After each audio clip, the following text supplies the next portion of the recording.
Shalom Bapak Ibu Saudara sekalian yang dikasihi dalam Tuhan Yesus Kristus. Bertemu kembali dalam ibadah virtual Gereja Yesus Gembala.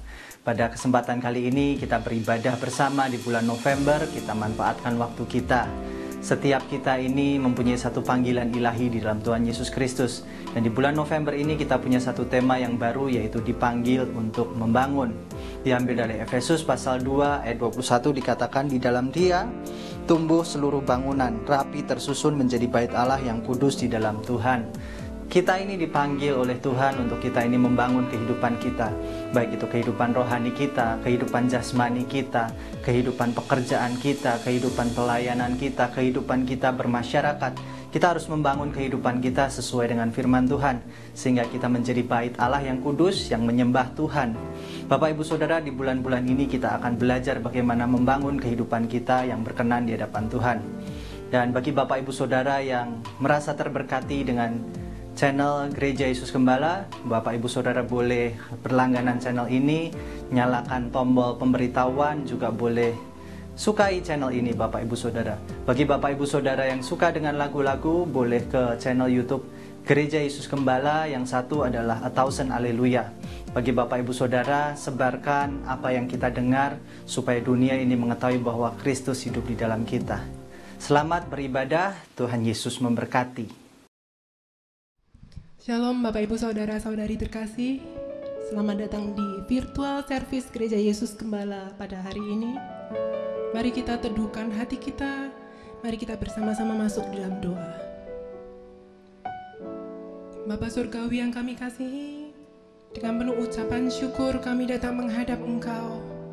Terima kasih atas kasih kebaikan, rahmat anugerah kasih karunia Tuhan di dalam hidup kami. Terima kasih atas kebaikan Tuhan yang mengenyangkan kami hari demi hari. Kasih-Mu yang memimpin setiap langkah kami. Bapa Surgawi, ampuni segala dosa, kesalahan, pelanggaran yang kami lakukan sengaja maupun tidak sengaja. Sucikan, kuduskan, layakkan kami dengan kuasa darah-Mu yang kudus. Basuh jemaah kami, agar kami boleh dengan berani menghadap tahta-Mu.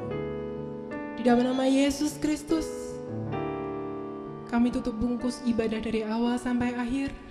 Di dalam nama Yesus Kristus, mari yang sama-sama percaya boleh katakan haleluya. Amin.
yang siap memuji Tuhan, mari angkat tanganmu. Kita beri sorak-sorai bagi namanya. Haleluya. Amin. Terima kasih Tuhan. Mari angkat tangan padamu dengan penuh sukacita. Mari angkat suara sama-sama. Meskipun musuh di depanku, rintangan menghadang langkahku, ku tahu sungguh Engkau bersamaku. Sama-sama katakan, beribu di diriku. Beribu rupa di kiriku, berlaksa di sisi kananku, ku tahu janjimu Engkau bersamaku. Amin. Takkan pernah goyah keyakinanku pada dirimu, Yesus Tuhanku. Tiada yang seperti dirimu. Kaulah kuatku, kebanggaanku, gunung batu dan keselamatanku. Kuat tanganmu, perlindunganku. Kaulah Allah, sumber kemenanganku. Haleluya. Terima kasih Tuhan. Meskipun musuh di depanku, rintangan menghadang langkahku, ku tahu sungguh Sama-sama katakan, Engkau bersamaku.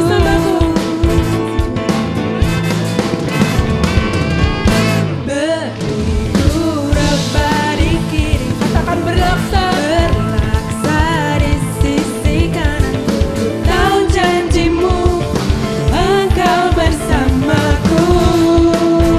Amin. Sama-sama. Takkan pernah goyah keyakinanku pada dirimu, Yesus Tuhanku. Tiada yang seperti dirimu. Kaulah kuatku, kebanggaanku, gunung batu dan keselamatanku. Kuat tanganmu, perlindunganku. Kaulah Allah, sumber kemenanganku. Berikan sorak-sorai bagi nama Dia, sebab Dialah kota perlindungan kita. Amin.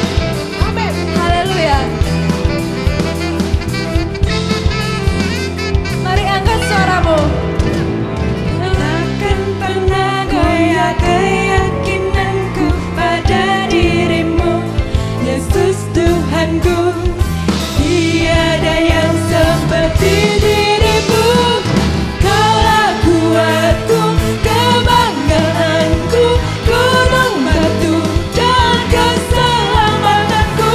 Kuat tanganmu, perlindunganku.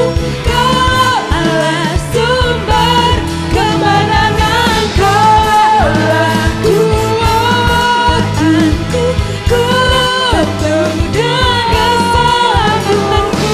Kuat tanganmu, perlindunganku. Kaulah Allah, sumber kemenanganku. Sumber kemenanganku. Sumber kemenangan. Kaulah kuatku. Beri kemuliaan bagi nama Dia. Haleluya. Amin. Mari masuk lebih dalam kehadirat Tuhan dengan penuh ucapan syukur. Engkau Allah yang setia, menemani kami dulu, sekarang, sampai selamanya Tuhan. Terima kasih Tuhan. Tuhan, Engkau setia, dulu, sekarang, dan selamanya.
syukur. Tuhan, Engkau setia dulu, sekarang, dan selamanya. Kasih-Mu tiada berubah, kekal dan sempurna. Terpuji nama-Mu, setia-Mu sepanjang umurku. Dalam kebaikan-Mu selalu Kau menjaga hatiku, dan ku tunjukkan segenap hidupku pada ketabahan-Mu. Engkau setia sampai selama-lamanya. Engkau setia, Engkau setia, Kau setia. Terpuji nama-Mu, kasih-Mu, terpuji nama-Mu, kekal selamanya.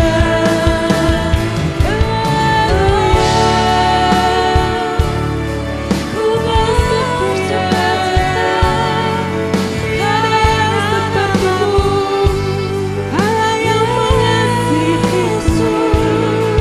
Kau mulia,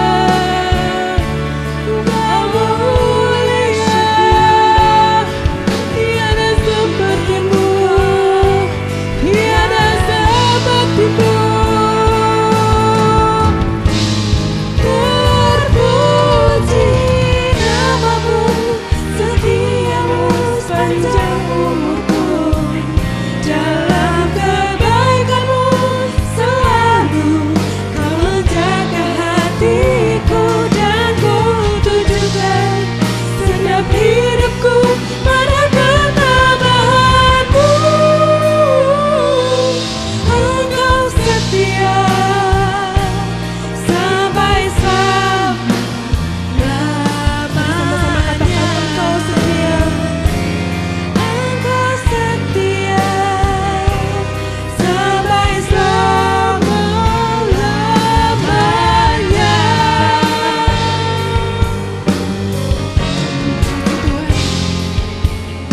Biarlah kesetiaan-Mu menuntun kami sepanjang hari sampai selama-lamanya. Terima kasih Yesus.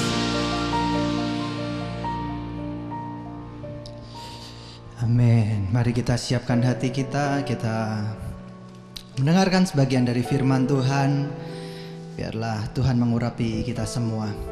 Bapa, dalam nama Tuhan Yesus Kristus, terima kasih untuk kesempatan pada kali ini. Biarlah kami boleh belajar akan firman-Mu. Kami mendengarkan roti, kami makan roti yang hidup itu. Biarlah firman-Mu menguatkan setiap kami untuk kami menjalani kehidupan kami sehari-hari. Berkati hamba-Mu yang dalam kelemahan keterbatasannya menyampaikan firman-Mu. Urapi juga setiap orang yang sudah mempersiapkan hati Tuhan untuk mendengarkan firman-Mu. Biarlah firman-Mu tidak berlalu sia-sia, tapi firman-Mu jatuh dalam tanah hati kami, tanah hati yang subur, tanah hati yang siap untuk menerima firman-Mu. Dalam nama Tuhan Yesus Kristus, kami sudah berdoa dan mengucap syukur. Haleluya. Amin. Shalom Bapak Ibu Saudara sekalian, apa kabar semua? Sudah di bulan November ini kita mendengarkan tema yang sama, yaitu dipanggil untuk membangun. Bapak Ibu Saudara, pada kesempatan kali ini saya ingin membahas satu tema yang sama, dipanggil untuk membangun, tapi saya ingin berbicara mengenai sebuah bangunan yang kuat. Di tahun 2006 atau 2007, Yogyakarta pernah digoncang oleh gempa yang besar, dan gempa itu berakibat yang berbeda-beda pada bangunan. Ada bangunan yang nampaknya bagus, tapi ternyata atapnya bisa roboh semuanya. Ada juga bangunan yang sederhana, tapi bangunan itu kuat, Bapak Ibu Saudara. Kalau kita melihat bagaimana sebuah bangunan itu bisa dikatakan kuat atau tidak adalah saat dia diterpa oleh ujian. Nah, ada juga jembatan yang tiba-tiba roboh karena ada aliran sungai di bawahnya, dan aliran sungai itu mengikis dari fondasi jembatan itu, dan jembatan itu kemudian roboh. Begitu juga dalam kehidupan kita, kalau kita membangun kehidupan yang tidak kuat, kehidupan yang rapuh, kehidupan yang mungkin tidak kokoh, maka saat tertentu kita bisa mengalami kekecewaan dan kita bisa mengalami yang namanya undur dari Tuhan. Pada kesempatan kali ini firman Tuhan saya beri judul bangunan yang kuat. Saya ambil dari 1 Korintus pasal 3 ayat 10 sampai yang ke-16. 1 Korintus pasal 3 ayat 10 sampai 16. Saya bacakan bagi Bapak Ibu Saudara. Judul perikop ini adalah dasar dan bangunan. Paulus menuliskan demikian kepada murid-murid di Korintus, sesuai dengan kasih karunia Allah yang dianugerahkan kepadaku. Aku sebagai seorang ahli bangunan yang cakap telah meletakkan dasar bangunan, dan orang lain membangun terus di atasnya. Tetapi tiap-tiap orang harus memperhatikan bagaimana ia harus membangun di atasnya. Karena tidak ada seorang pun yang dapat meletakkan dasar lain daripada dasar yang telah diletakkan, yaitu Yesus Kristus. Entahkah orang membangun di atas dasar ini dengan emas, perak, batu permata, kayu, rumput kering, atau jerami. Sekali kelak, pekerjaan masing-masing orang akan nampak. Karena hari Tuhan akan menyatakan, sebab ia akan nampak dengan api, dan bagaimana pekerjaan masing-masing orang itu akan diuji. Jika pekerjaan yang dibangun seseorang tahan uji, ia akan mendapatkan upah. Jika pekerjaannya terbakar, ia akan menderita kerugian, tetapi ia sendiri akan diselamatkan. Tetapi seperti dari dalam api, tidak tahukah kamu bahwa kamu adalah bait Allah, dan bahwa Roh Allah diam di dalam kamu. Bapak Ibu Saudara, mungkin ini seringkali kita dengar bahwa dalam kehidupan kita ini adalah bait Allah. Bangunan yang kuat adalah demikian Bapak Ibu Saudara. Saat bangunan itu diterpa oleh angin, oleh badai, kemudian bangunan itu tetap berdiri, digoncang gempa dia tetap berdiri.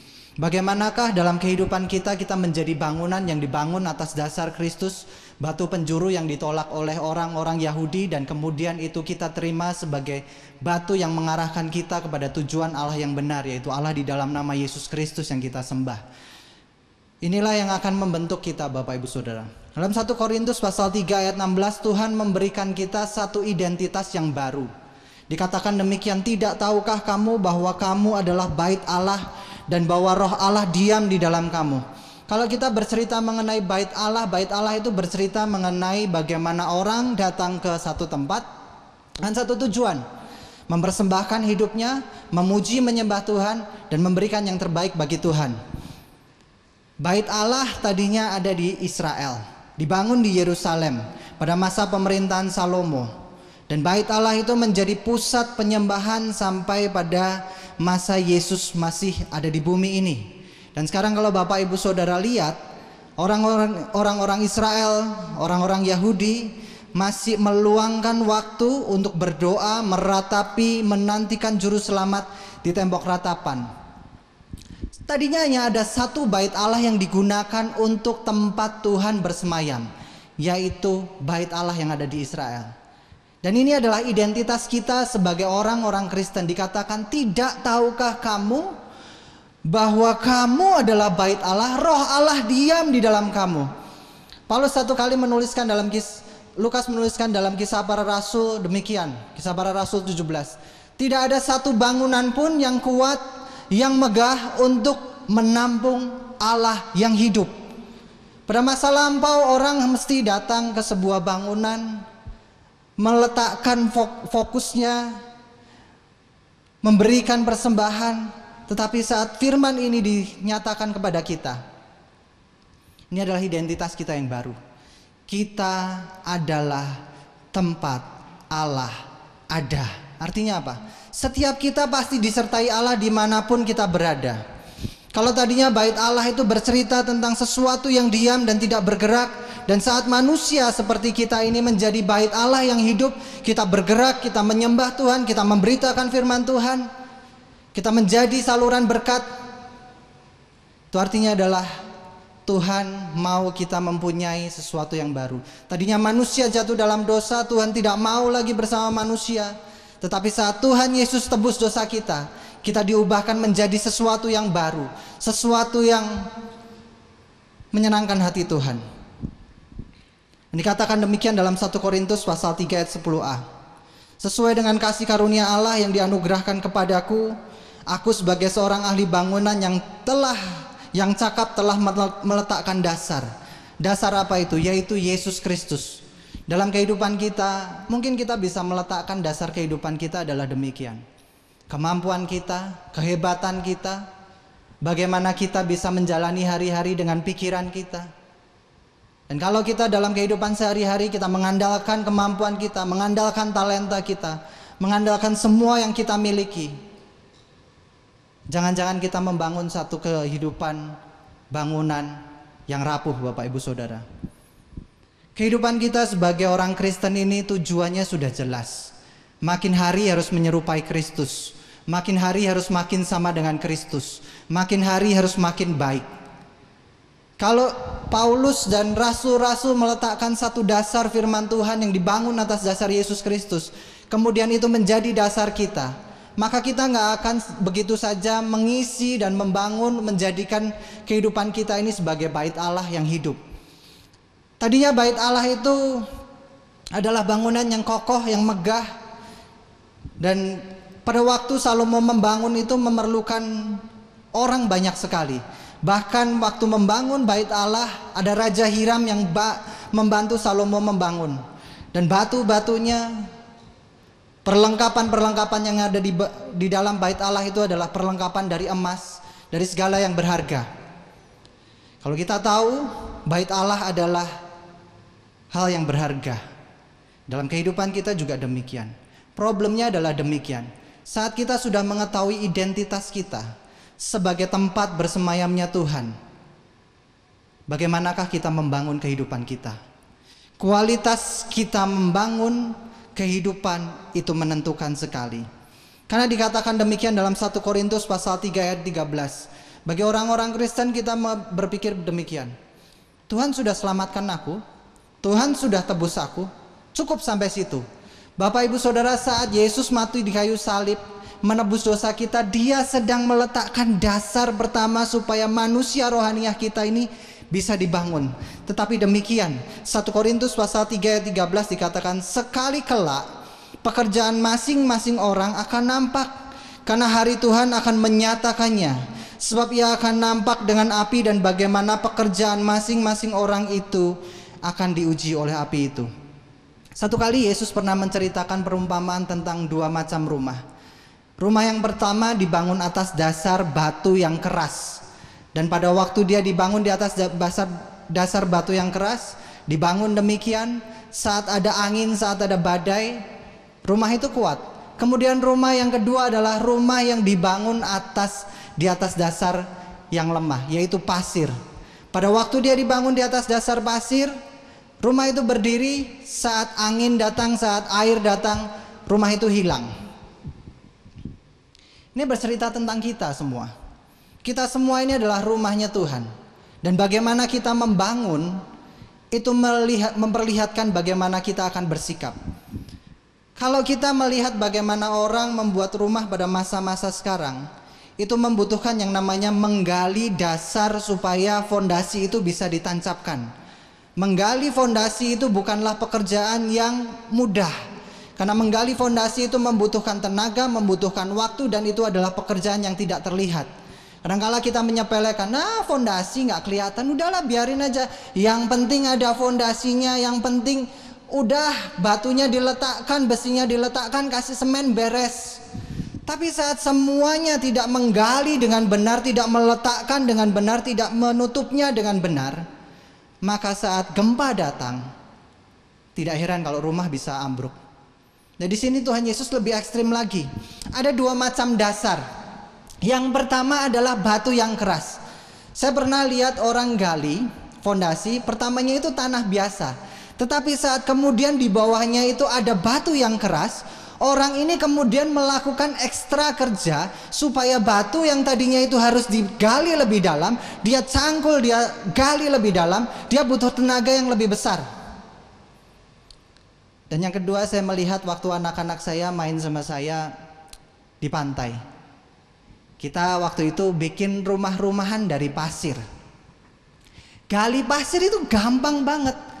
Pakai seperti tempat dari plastik, kemudian ambil air sedikit, pasirnya dibasahin, tempat plastik itu untuk garuk, kemudian dibikinlah yang sekitarnya itu parit, kemudian ambil yang namanya pasir yang lain kita tumpukan dan jadi bangunan dari pasir. Dan tentu saja pada waktu ombak itu datang, bangunan itu hilang. Di sini kita melihat Bapak Ibu Saudara, bangunan seperti apakah yang sedang kita bangun? Kalau kita membangun iman kita dalam hal yang mudah-mudah saja, kita males membangun hal yang kuat di dalam kehidupan kita. Yang penting kita pikir, ya yang penting saya doa Pak, yang penting saya baca Alkitab Pak, yang penting saya kenal Tuhan Pak. Hanya sekedar kenal, hanya sekedar baca, hanya sekedar berdoa. Tetapi inti dari kehidupannya bagaimana dia mendevosikan, dia memberikan hidupnya di dalam Tuhan, dia mengabdikan hidupnya dalam Tuhan, bagaimana dia mau membaca dan mengerti Alkitab. Bahkan kalau sudah pelajarannya susah sedikit, malas dengerinnya. Sedikit-sedikit doktrin, sedikit-sedikit teologi yang aplikatif gitu loh. Kalau kita berbicara sesuatu yang mudah-mudah saja, maka kehidupan kita akan dibangun atas dasar pasir. Satu kali ada goncangan, satu kali ada terpaan angin, kita nggak kuat. 1 Korintus pasal 3 ayat 14 dikatakan demikian. Jika pekerjaan yang dibangun seorang tahan uji, ia akan mendapat upah. Saya percaya setiap orang yang berusaha dalam hidupnya membangun keras kehidupannya, makin hari harus lebih baik, makin hari harus makin menyerupai Yesus dengan satu usaha yang kuat, nggak akan pernah sia-sia. Saya pernah mendapati ada teman dari orang tua saya bercerita demikian. Tahu nggak kamu, ada seorang pemuda yang punya ide, dan ide itu sama dengan transportasi online yang gede sekarang. Itu kisah itu sekitar 2 atau 3 tahun yang lalu. Dan om ini bercerita demikian. Ini loh anak muda ini loh yang duduk di sampingmu, dia pernah membayangkan ada satu transportasi online pakai handphone, kemudian bayarnya juga di handphone, dan dia punya konsep yang bagus. Ada yang kenal siapa anak muda yang di samping om itu? Nggak kenal. Kita kenal Menteri Pendidikan kita sekarang yang namanya Nadiem Makarim, seorang yang berhasil mengembangkan satu transportasi online. Tahu nggak, waktu Nadiem Makarim itu tahun awal-awal itu hanya beranggotakan 15 orang. Dia melayani hanya di sekitarnya. Kemudian dia mau membangun sesuatu dengan keras, dia mau mengajak rekan-rekannya untuk bekerja lebih keras. Dan satu kali dia menjadi satu perusahaan yang kalau sekarang nilainya dibandingkan Garuda Indonesia Airlines lebih mahal transportasi online ini. Bagaimanakah dia bisa membangun sesuatu yang kuat dan tidak? Anak muda tadi hanya bercerita mengenai ide, nggak pernah mau bersusah-susah, nggak mau pernah berusaha untuk mewujudkannya. Sedang ada seorang muda yang sama bernama Nadiem Makarim, beranggotakan 15 orang, dia mati-matian, dia mencurahkan tenaganya, dia mau membangun. Kehidupan kita juga sama. Kalau kita mau kehidupan kuat, tapi kita nggak mau bangun kehidupan kita, kita maunya gini, Pak, Yesus kan mati buat saya nih. Dia udah susah-susah tuh naik Golgota, dia udah susah-susah tuh dihina, dia sudah susah-susah tuh dicerca.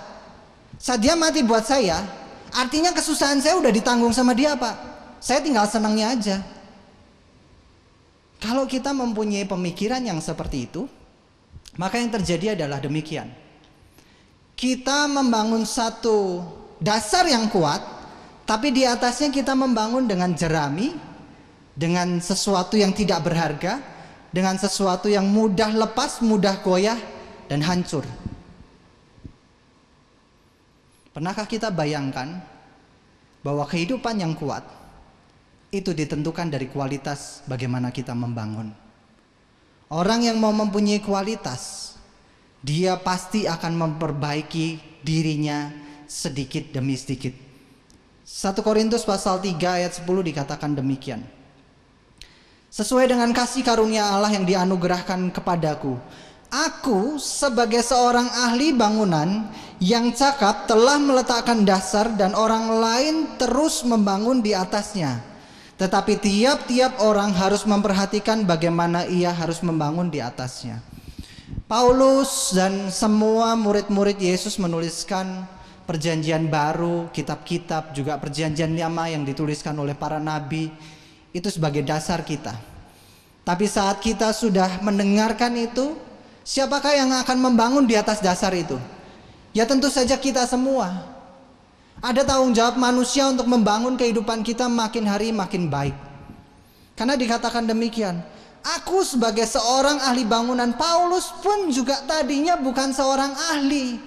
Tapi bagaimana seorang Paulus bisa menjadi ahli? Karena dia terus-menerus memperbaiki dirinya, terus-menerus memperbaiki apa yang dia mampu capai. Karena dia katakan demikian, meskipun manusia manusia jasmaniku merosot, meskipun Paulus tambah tua, tetapi manusia batiniah, yaitu pikirannya, jiwanya, rohnya makin menanjak. Kalau Bapak Ibu Saudara ada yang suka balapan, saya nggak suka. Tapi saya suka film balapan. Satu kali saya nonton film balapan Formula One, dan bercerita tentang perseteruan dua orang yang bernama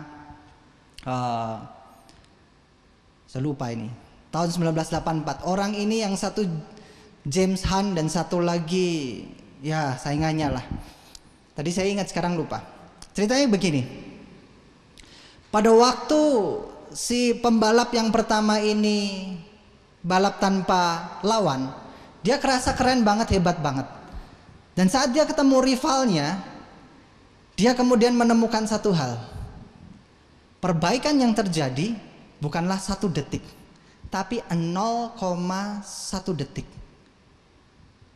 Dalam kehidupan kita, perbaikan yang bisa kita lakukan mungkin bukanlah perbaikan yang signifikan, tapi perbaikan kecil dan perbaikan yang sedikit sekali. Petrus pernah tanya sama Yesus gini, Guru, berapa kali aku harus mengampuni orang yang bersalah kepadaku? 7 kali kah, Guru? Artinya apa? Petrus tuh punya jiwa pemaaf. Dia tahu bagaimana dia harus mengampuni orang yang bersalah sama dia. 7 kali sehari. Tapi Yesus menjawab, bukan 7 kali, melainkan 70 kali 70 kali. Dalam kehidupan kita, yang Tuhan mau bukan seberapa kita mampu melakukan mengampuni, tetapi seberapa mampu kita bertambah untuk mengampuni orang.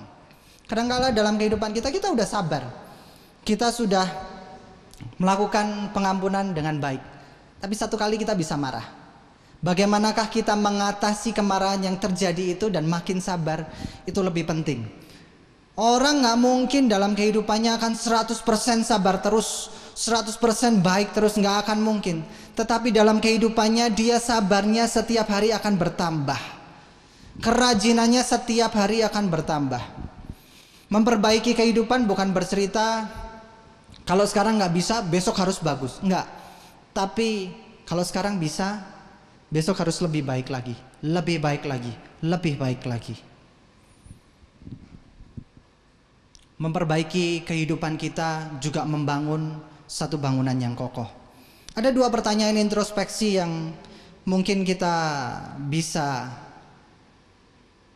renungkan. Yang pertama adalah, sudahkah kita berakar dalam Tuhan atau kita berakar di dalam dunia? Gampang.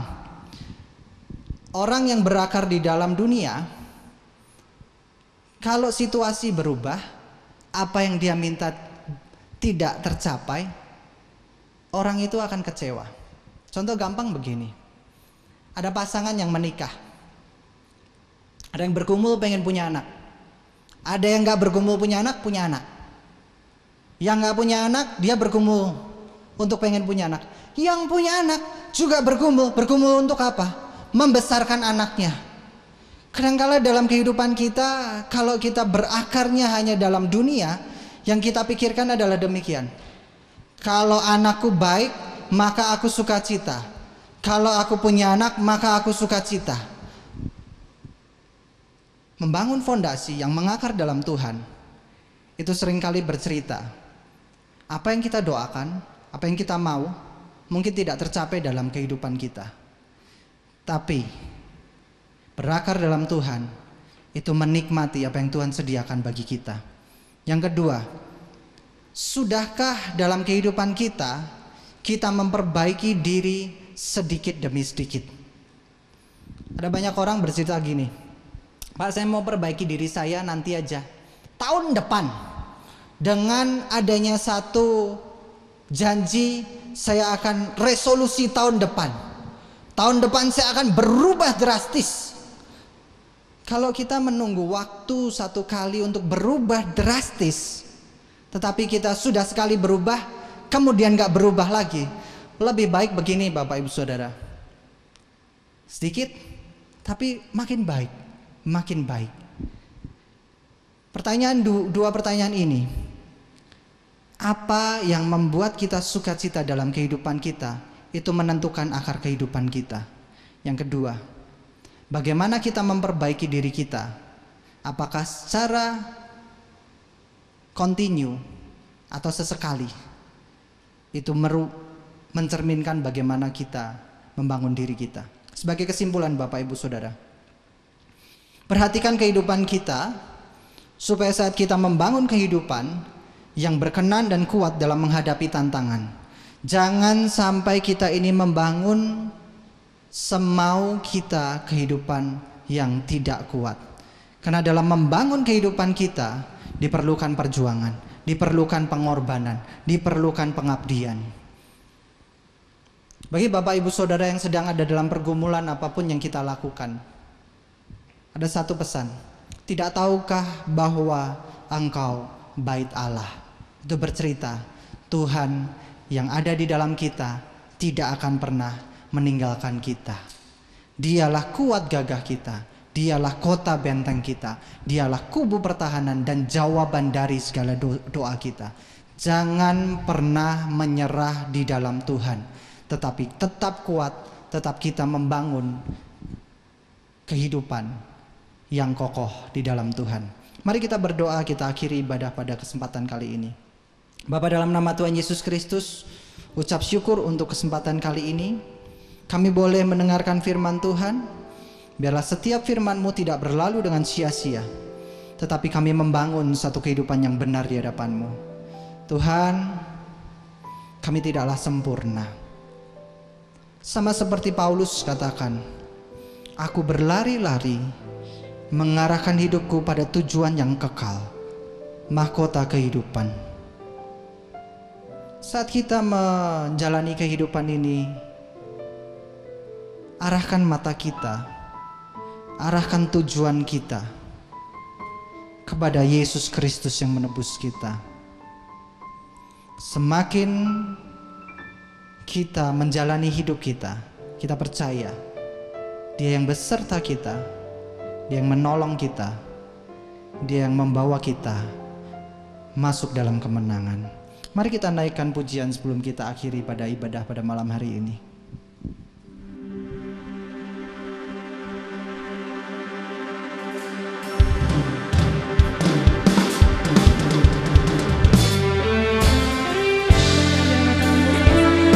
Penuh sukacita, terima berkat sukacita yang dasar dari Tuhan. Dengan penuh ucapan syukur. Terima kasih Bapa Surgawi.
Mari kita angkat tangan di hadapan Tuhan, kita aminkan setiap doa berkat ini. Murid Yesus Gembala, terimalah berkat jasmani, jiwani, rohani dalam keluargamu, pekerjaanmu, studimu, pelayananmu, dan komunitasmu.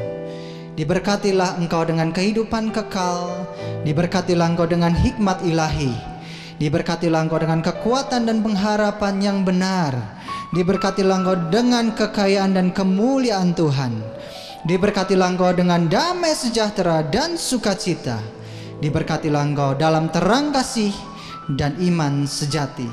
Dialah Tuhan yang tidak berubah sekarang dan selamanya, yang menghadapkan wajahnya padamu dan menyertai engkau untuk memberitakan kabar baik sampai ke ujung dunia. Saudara-saudara yang Tuhan Yesus kasih, terimalah berkat anugerah, pemeliharaan kekal dari Allah Bapa, berkat rahmat pemulihan dari Tuhan Yesus Kristus, berkat pertolongan dan penghiburan dari Allah Roh Kudus dalam kehidupanmu dari sekarang sampai Maranatha. Tuhan Yesus datang 2 kali di dalam kemuliaan. Semua yang percaya katakan haleluya. Amin. Bapak Ibu Saudara sekalian, ibadah virtual sudah selesai. Sampai ketemu pada ibadah virtual yang selanjutnya. Tuhan Yesus memberkati.